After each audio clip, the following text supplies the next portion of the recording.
Kita mulai saja ya pembelajaran hari ini. Hari ini kita mau melakukan pembelajaran 3, subtema 1.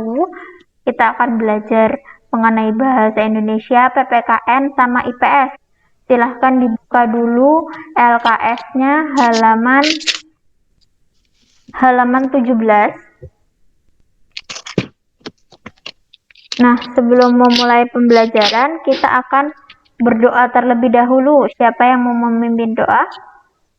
Dalam nama Bapa dan Putra dan Roh Kudus, amin. Selamat pagi ya Tuhan, terima kasih atas berkat yang Kau berikan kepada kami pada pagi hari ini. Kami bisa belajar materi baru, pembelajaran 3. Semoga kami bisa memahami semua materi dan menggunakannya pada kehidupan sehari-hari. Doa yang jauh dari sempurna ini kami haturkan kepadamu dengan perantaraan Yesus Tuhan kami. Amin. Santo Petrus Canisius, doakanlah kami. Dalam nama Bapa dan Putra dan Roh Kudus, amin. Oke, jadi apa saja yang akan kita pelajari hari ini? Hari ini untuk bahasa Indonesianya kita akan membaca bacaan Hari Hutan Sedunia, menjaga hutan tetap lestari, dan juga kita akan menjawab pertanyaan yang sudah diberikan di LKS. Di situ nanti kalian bisa menjawabnya bersama-sama ya. Lalu untuk PPKN, kita akan belajar mengenai tanggung jawab sebagai warga masyarakat. Untuk IPS-nya, kita akan belajar mengenai usaha ekonomi masyarakat Indonesia. Seperti itu. Nah, untuk Hari Hutan Sedunia ini, Ibu minta satu-satu baca ya. Paragraf yang pertama, yang perempuan, yang kedua laki-laki, yang ketiga perempuan, yang keempat laki-laki. Seperti itu ya, bisa ya. Paragraf pertama, Ega baca, coba bisa kan? Ya, Bu. Tahukah kamu bahwa sejak tanggal 21 Maret diperingati sebagai Hari Hutan Sedunia PBB, Perserikatan Bangsa-Bangsa, menetapkan hari tersebut bertujuan untuk mendorong semua negara anggota agar melakukan hal yang berkaitan dengan pelestarian hutan. Terus paragraf kedua, Naila. Menjaga kelestarian hutan sangat penting untuk masa depan manusia, iklim, dan marga satwa. Kita bergantung pada hutan untuk kelangsungan hidup ke depan. Kita memanfaatkan hutan sebagai sumber mata pencarian, obat-obatan, bahan bakar, makanan, hingga tempat tinggal. Faktanya, kini hutan di seluruh dunia termasuk di Indonesia semakin berkurang luasnya. Hal ini disebabkan oleh perambahan hutan, penebangan liar, dan ahli fungsi lahan. Oke, sekarang nomor paragraf ketiga yang lantas, sekarang Ega. Lantas jika terus dibiarkan ada jadinya kelak dunia tanpa hutan.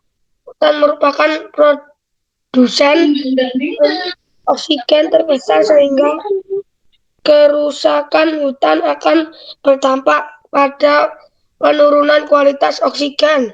Semakin sedikit pohon yang ada di hutan, semakin sedikit pula oksigen yang dihasilkan. Selain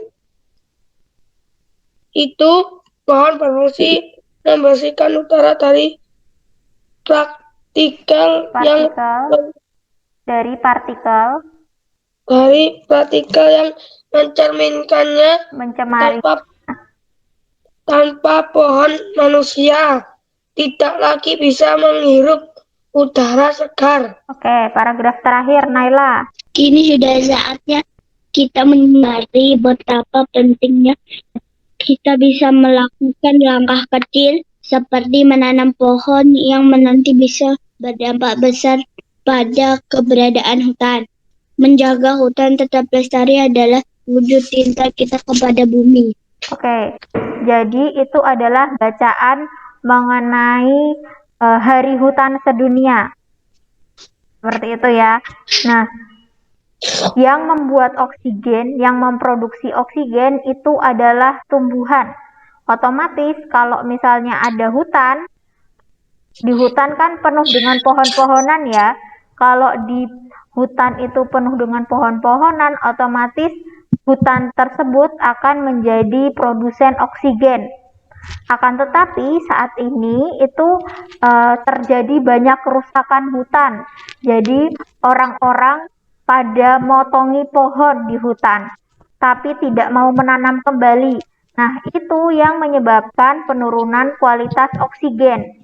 Lalu coba kita bersama-sama menjawab pertanyaan, ada 4 nomor kan itu? Pertanyaan yang pertama, kapan Hari Hutan Sedunia diperingati? Kalau pakai kata tanya kapan, berarti itu ditanyakan adalah waktunya. Seperti itu ya. Oke, kapan Hari Hutan Sedunia diperingati? 21 Maret. Betul ya? Silahkan ditulis jawabannya. Selanjutnya nomor 2, siapa yang menetapkan Hari Hutan Sedunia? Kalau pertanyaannya menggunakan kata tanya siapa, berarti harus menyebutkan orang atau sebuah organisasi yang menentukan hal itu. Berarti jawabannya siapa? Coba paragraf pertama, di situ ada siapa yang menetapkan Hari Hutan Sedunia? Yang paragraf pertama, tahukah kamu bahwa setiap tanggal 21 Maret diperingati sebagai Hari Hutan Sedunia? PBB atau Perserikatan Bangsa-Bangsa menetapkan hari tersebut bertujuan untuk mendorong semua negara anggota agar melakukan hal-hal yang berkaitan dengan pelestarian hutan. Berarti yang menetapkan Hari Hutan Sedunia itu siapa? PBB itu. Oke, jawabannya PBB. PBB itu kepanjangannya apa? Perserikatan Bangsa-Bangsa. Iya, Perserikatan Bangsa-Bangsa. Ya, jadi negara di dunia itu bergabung lalu bekerja sama dalam bidang kesehatan, dalam bidang banyak hal, termasuk dalam menjaga hutan, seperti itu ya. Berarti yang menetapkan Hari Hutan Sedunia adalah PBB. Yang nomor 3, mengapa kerusakan hutan akan berdampak pada penurunan oksigen? Coba dicari dulu jawabannya, ini bacaan. Kalau pertanyaannya mengapa, itu disuruh menyebutkan alasannya. Berarti jawabnya harus pakai kata karena. Lantas jika harus dibiarkan apa jadinya? Kayalah dunia tanpa hutan. Hutan merupakan produsen oksigen terbesar sehingga kerusakan hutan akan berdampak pada penurunan kualitas oksigen. Nah, stop sampai situ. Selanjutnya, pertanyaannya, balik ke pertanyaannya. Mengapa kerusakan hutan akan berdampak pada penurunan kualitas oksigen? Mengapa kerusakan hutan akan berdampak pada penurunan kualitas oksigen? Karena hutan merupakan produsen oksigen terbesar. Jadi, kalau semakin sedikit pohon yang ada di hutan, semakin sedikit pula oksigen yang dihasilkan. Oke, silahkan ditulis. Widi dicek. Iya benar. Oke, sekarang yang nomor 4. Apa langkah kecil yang bisa kita lakukan untuk melestarikan hutan? Menanam pohon, Bu. Oke, menanam pohon. Begitu ya jawabannya. Langkah kecilnya adalah menanam pohon. Lalu kita akan melanjutkan ke pelajaran PPKN, yaitu tanggung jawab sebagai warga masyarakat. Tanggung jawab menurut Kamus Besar Bahasa Indonesia atau KBBI merupakan keadaan untuk wajib menanggung segala sesuatu. Dalam hal ini, jika dijabarkan, tanggung jawab adalah kesadaran seseorang akan kewajiban untuk menanggung segala akibat dari suatu yang telah diperbuatnya. Nah, jenis-jenis tanggung jawab seseorang itu ada 5. Yang pertama, tanggung jawab terhadap diri sendiri. Lalu yang kedua, tanggung jawab terhadap keluarga. Yang ketiga, tanggung jawab terhadap masyarakat. Yang keempat, tanggung jawab terhadap bangsa dan negara. Yang kelima, tanggung jawab kepada Tuhan Yang Maha Esa. Nah, sekarang kita akan mau belajar atau memperdalam mengenai tanggung jawab terhadap diri sendiri. Manusia merupakan makhluk sosial yang bermoral, tapi manusia tidak luput dari kesalahan. Manusia tetap memiliki pendapat, perasaan, dan niat untuk melakukan perbuatan atau tindakan tertentu. Apabila perbuatan dan tindakan tersebut dilakukan di hadapan banyak orang, bisa mengundang kekeliruan atau salah paham. Oleh karena itu, manusia perlu tanggung jawab agar dalam fungsi hidupnya memperoleh makna. Jadi, kalau misalnya kalian melakukan sesuatu itu, orang lain yang melihat itu bisa mengartikan beda ya dari apa yang kamu maksud, seperti itu. Misalnya kamu tidak membantu, ada orang jatuh, lalu kamu tidak membantu karena kamu buru-buru sekolah, takut telat. Nah, orang yang lain yang melihat bisa saja memikirnya kalau kamu itu tidak mau membantu karena sombong, seperti itu. Jadi orang lain bisa berpikiran hal yang berbeda dari apa yang kamu maksudkan, seperti itu. Nah, contoh tanggung jawab kepada diri sendiri sebagai pelajar adalah harus belajar sebagai kebutuhan dan mengerjakan tugas yang diberikan sebaik-baiknya. Jadi, menganggap bahwa belajar itu sebagai kebutuhan dan mengerjakan tugas yang diberikan sebaik-baiknya. Selain itu, melaksanakan apa yang sudah dijanjikan. Misalnya kalian janji untuk mengumpulkan tugas hari Senin. Berarti hari Senin itu kalian harus seperti itu ya. Lalu bertanggung jawab terhadap perkataan dan perbuatan. Dan juga bertanggung jawab terhadap keputusan yang menjadi pilihannya. Misalnya kalian memilih untuk hari Minggu itu tidak pergi kemana-mana, membantu orang tua di rumah.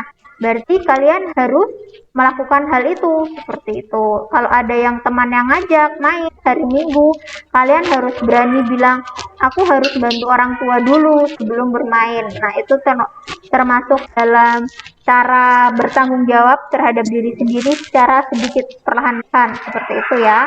Nah, dengan bertanggung jawab atas diri sendiri, kita dapat memperoleh kesuksesan di masa depan. Nah, yang kedua adalah tanggung jawab terhadap keluarga. Keluarga merupakan kumpulan masyarakat terkecil yang terdiri atas ayah, ibu, anak-anak, dan juga orang lain yang menjadi anggota. Misalnya ada kakek, nenek, om, tante, seperti itu. Lalu kadang juga ada pembantu atau mbak. Nah, itu juga termasuk dalam anggota keluarga. Nah, setiap anggota keluarga harus bertanggung jawab kepada keluarga. Tanggung jawab berkaitan dengan nama baik keluarga. Contoh tanggung jawab sebagai anak dalam keluarga adalah bertindak dan berperilaku yang sesuai dengan aturan yang ada di masyarakat dan tidak melanggar aturan-aturan tersebut. Menghormati nasihat dan arahan orang tua yang lebih tua dan membantu pekerjaan di rumah. Jadi di gambar ini mereka bekerja sama ya untuk membersihkan rumah. Itu selain Itu selain proses atau kegiatan gotong dan juga itu bentuk tanggung jawab kita untuk menjaga kebersihan rumah seperti itu. Nah, hal itu bertujuan untuk menjaga nama baik keluarga. Selanjutnya adalah tanggung jawab terhadap masyarakat. Pada hakikatnya manusia adalah makhluk sosial. Manusia tidak bisa hidup sendiri dan perlu bermasyarakat dengan orang lain. Oleh karena itu, setiap anggota masyarakat memiliki tanggung jawab kepada masyarakat. Contoh tanggung jawab kepada masyarakat adalah menjaga kebersihan, lalu keamanan dan ketentraman di lingkungan masyarakat, tidak melakukan perbuatan yang tidak sesuai dengan peraturan atau norma yang berlaku, lalu berani melaporkan kejadian yang merugikan masyarakat kepada yang berwenang, dan juga menghargai perbedaan suku, agama dan budaya. Jadi kalau misalnya ada yang melanggar hal yang tidak baik, misalnya mencuri, kalian harus berani untuk melaporkannya ke polisi seperti itu. Nah, selanjutnya setiap orang merupakan bagian dari suatu negara. Sebagai warga negara, seseorang harus berbuat atau berpikir dan bertindak dan bertingkah laku sesuai aturan yang berlaku di negara tersebut. Apabila seseorang bertindak salah, ia harus berani bertanggung jawab atau mempertanggungjawabkan hal tersebut terhadap negara. Nah, semua warga negara memiliki tanggung jawab yang sama, yaitu menjaga persatuan dan kesatuan bangsa dengan mengikuti hukum dan tata tertib berbangsa dan bernegara.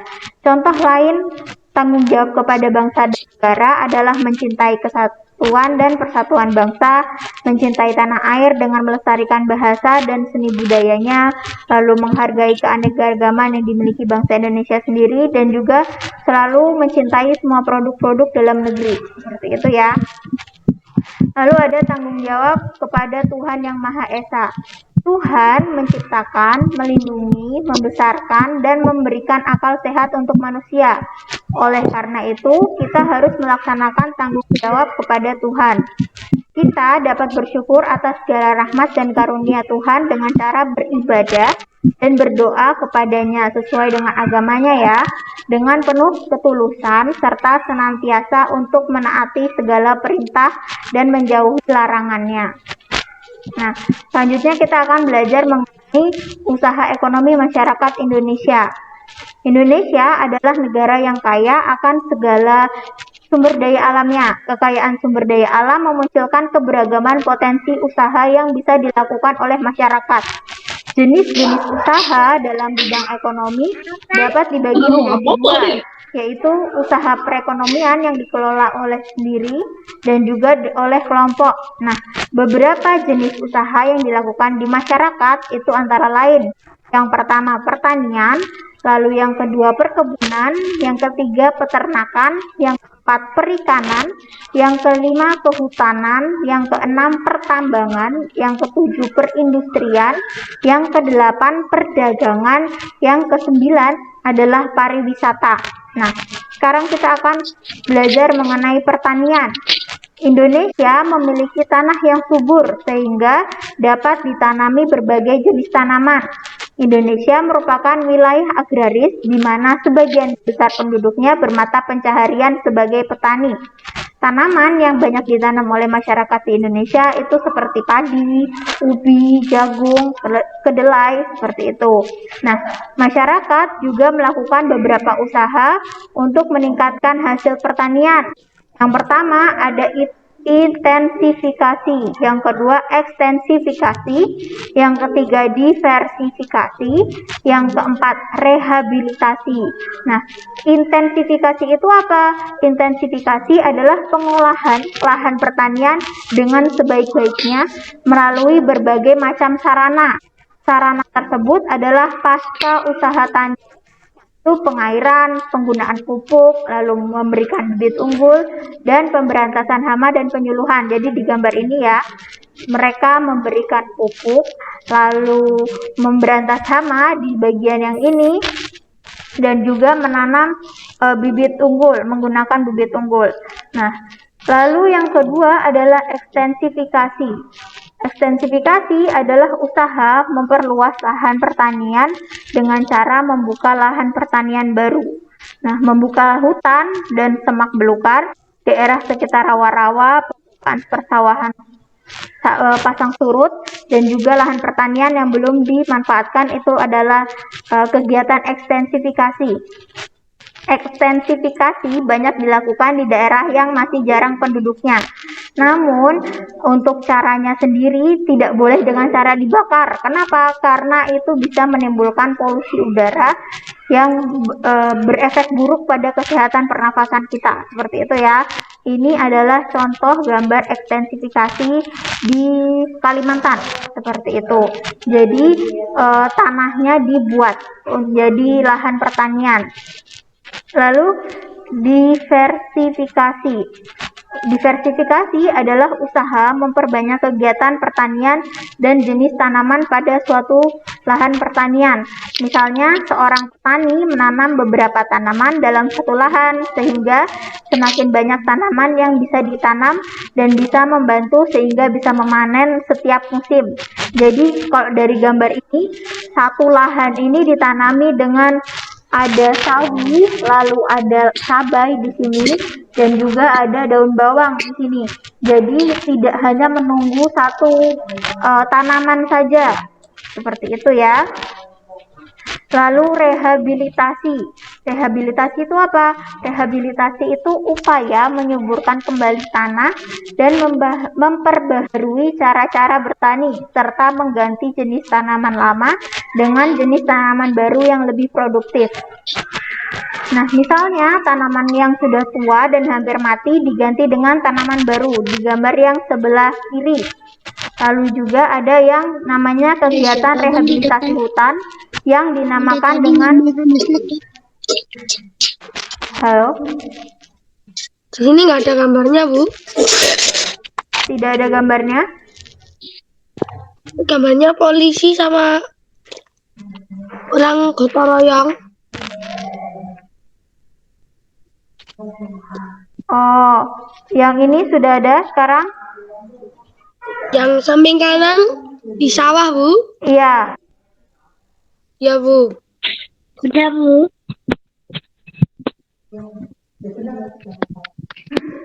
Nah, yang satunya adalah ketika kita menanam kembali hutan. Di sini itu adalah tanaman bakau. Nah, selanjutnya perkebunan. Perkebunan merupakan pengolahan lahan dengan menanam tanaman keras. Beberapa tanaman perkebunan itu ada kopi, teh, kelapa sawit, karet, dan sebagainya. Nah, ada dua jenis perkebunan.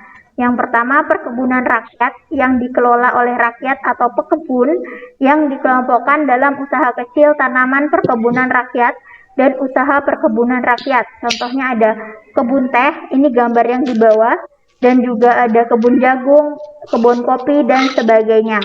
Nah, lalu yang kedua adalah perkebunan besar, dikelola oleh pemerintah atau perusahaan perkebunan dan berbadan hukum seperti Perkebunan Besar Negara atau PBN dan Perkebunan Besar Swasta atau PBS. Misalnya ini ada perkebunan kelapa sawit yang dikelola oleh PT Bakri. Seperti itu ya, gambarnya itu yang atas. Kelihatan tidak ya? Sama. Ini itu adalah tanaman sawit seperti itu. Nah, selanjutnya ada peternakan. Peternakan adalah usaha pemeliharaan dan pengembangbiakan hewan untuk diambil manfaatnya. Ada 3 jenis peternakan. Yang pertama, peternakan hewan besar. Itu apa? Peternakan yang memelihara hewan bertubuh besar untuk diambil daging, lalu kulit, dan juga untuk tenaga transportasi. Contohnya ada sapi, kuda, dan juga kerbau.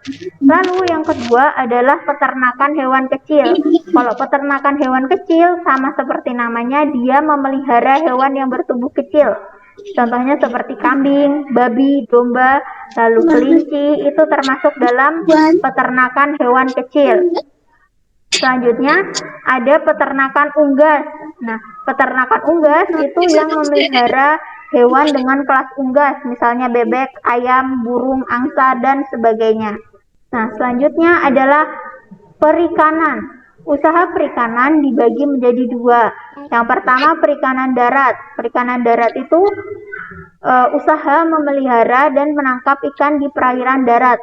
Nah, perairan darat itu meliputi perairan air tawar dan air payau. Payau itu gabungan antara air asin dan air tawar. Seperti itu ya.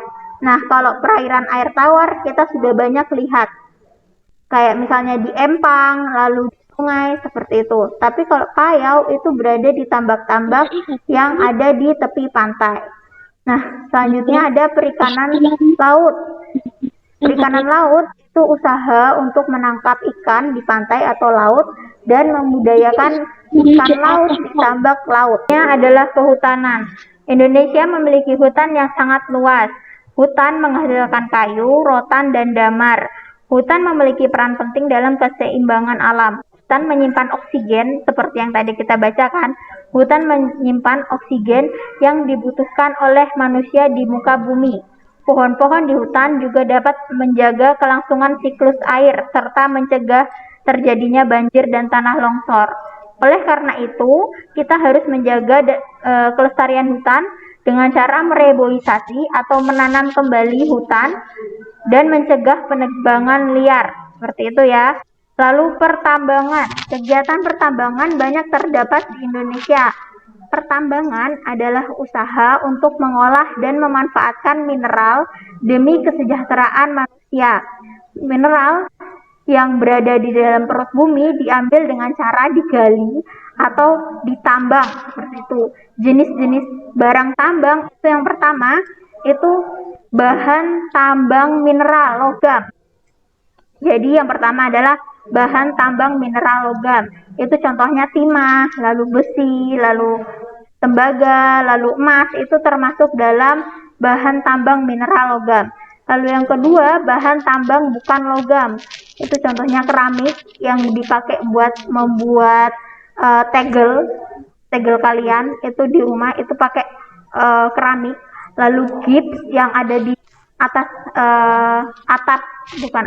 di atas langit-langit rumah itu termasuk dalam bahan tambang bukan logam. Selanjutnya ada bahan tambang sumber energi seperti minyak bumi, batu bara, dan juga gas. Kalau minyak bumi itu ditambangnya atau diambilnya di tengah lautan ya. Mereka rata-rata berada di tengah lautan. Selanjutnya perindustrian. Kegiatan industri banyak terdapat di perkotaan. Industri merupakan usaha mengubah bahan mentah menjadi bahan setengah jadi atau barang jadi. Tujuannya adalah meningkatkan mutu atau nilai jual suatu barang. Usaha industri dapat dilakukan oleh perorangan, kelompok, atau perusahaan. Contoh industri adalah pengolahan daging menjadi kornet, kapas menjadi tekstil, cabai menjadi saus sambal, dan lain sebagainya. Di sekitar rumah kalian juga terdapat banyak industri ya, pabrik seperti itu. Nah, itu termasuk dalam kegiatan industri. Selanjutnya perdagangan. Perdagangan adalah usaha menyalurkan barang atau jasa dari produsen ke konsumen. Barang-barang yang diperdagangkan dapat berupa hasil pertanian, peternakan, perikanan, kehutanan, dan juga barang-barang hasil industri. Perdagangan terdiri dari perdagangan dalam suatu negara dan juga antar negara. Kalau di antar negaranya itu ada ekspor. Ekspor itu usaha mengirimkan dan menjual barang keluar. Jadi ekspor itu keluar. Kalau impor itu usaha mengirim atau membeli barang dari luar ke dalam. Seperti itu ya. Kalau sekarang semuanya itu menggunakan online. Online itu kadang kita beli barang juga dari luar negeri. Itu termasuk dalam proses impor. Seperti itu ya. Lalu ada pariwisata, usaha menyelenggarakan jasa pariwisata dengan menyediakan atau mengusahakan objek dan daya tarik wisata, usaha sarana pariwisata, dan usaha lain yang berkaitan. Di Indonesia terdapat banyak objek wisata, baik wisata alam maupun wisata budaya. Contoh wisata alam itu ada gunung, pantai, danau, air terjun, dan sebagainya. Kalau wisata budaya itu Candi Prambanan, lalu ada museum dan juga desa adat. Seperti itu. Untuk latihan soalnya silahkan kalian buka halaman 22, latihan pembelajaran 3, dikerjakan di buku atau di LKS, lalu dikumpulkannya hari Selasa. Seperti itu ya. Sudah kebuka semuanya LKS-nya? Semua masih bisa mendengar suara Budi? Maaf Bu, tadi keluar Bu. Oke, nanti kalau misalnya ketinggalan, nanti semuanya Bu dimasukin ke YouTube seperti itu saja ya untuk latihannya. Kan Bu, itu kan, Bu. Apa? Yang A dan B kan? Iya, yang A dan B. Seperti itu ya. Oke, terima kasih sudah mengikuti pembelajaran hari ini. Jangan lupa untuk dikerjakan tugasnya. Nanti Bu Widi kirimkan untuk pembelajaran 3 dan 4. Seperti itu ya. Pembelajaran 4-nya sudah Bu Widi masukkan ke YouTube, tapi pembelajaran 3 ini belum, tunggu diedit. Seperti itu. Terima kasih sudah mengikuti pembelajaran hari ini. Boleh keluar.